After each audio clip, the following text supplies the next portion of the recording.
Hello everyone. आज हम cell के बारे में डिस्कस करते हैं कि सेल क्या होती है, व्हाट इज सेल।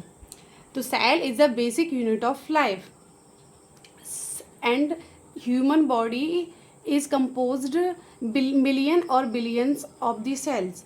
जो सेल, ये अब पढ़ते हैं structure of cell. Structure of cell में mitochondria, nucleus, ribosome, cell membrane, ये सारे इसके सेल के स्ट्रक्चर के अंदर आते हैं। तो अब हम पढ़ते हैं cell. Cell group of cell होता है टिश्यू, टिश्यू से मिलके ऑर्गन्स बनते हैं, ऑर्गन से बॉडी बनती है। तो इसका मतलब ये है कि सेल से मिलकर टिश्यू, टिश्यू से मिलकर ऑर्गन्स, ऑर्गन से मिलकर बॉडी। तो जो हमारी बॉडी है तो सेल से ही मिलकर बनी हुई है। तो इसका मतलब बेसिक फंडामेंटल ऑफ यूनिट है वो हमारी लाइफ का वो सेल होती है।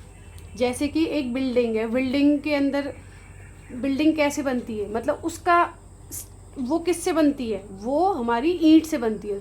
तो ईंट नहीं होगी तो वो बिल्डिंग कैसे बनेगी पूरी।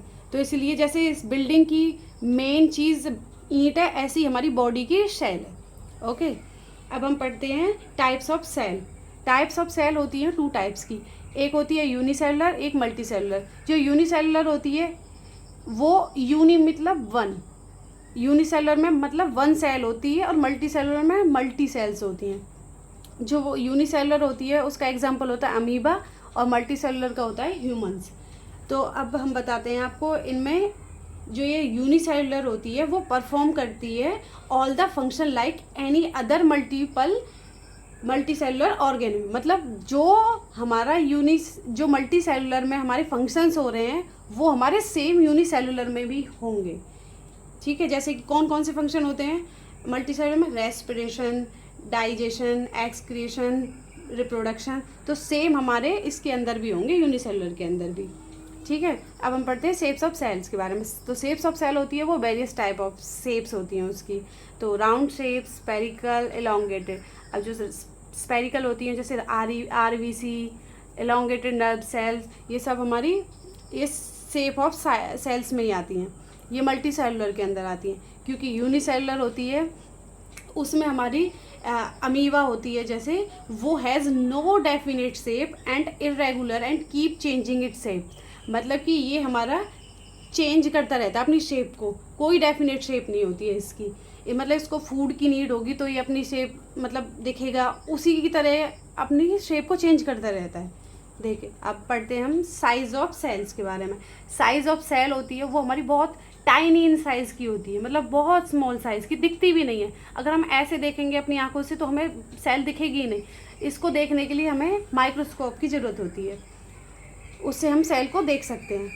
अब जो स्मॉल सेल होती है वो हमारी 0.1 से 0.5 माइक्रोमीटर तक होती है, और लार्जर सेल होती है वो 170 mm टू 130 mm होता है। अब आपको मैंने बताया था प्रीवियस वीडियो में कि स्मॉल सेल कौन सी होती है और लार्जर सेल कौन सी होती है।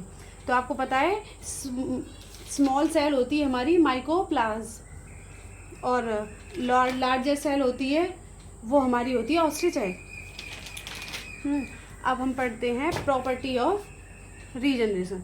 जो प्रॉपर्टी ऑफ रीजनरेशन होता है वो क्या होता है, वो होता है मतलब बॉडी है इंसान की, वो ऐसे चोट लग गई या कुछ भी होता है, मतलब गिर जाता है तो उसको लग जाती है, तो वो हमारा बहुत जल्दी से मतलब एक टाइम के अंदर पहले जैसा ही हो जाता है। वो किसकी वजह से होता है, रीजनरेशन के, क्योंकि हमारी जो सेल होती है वो अच्छे से रिकवर कर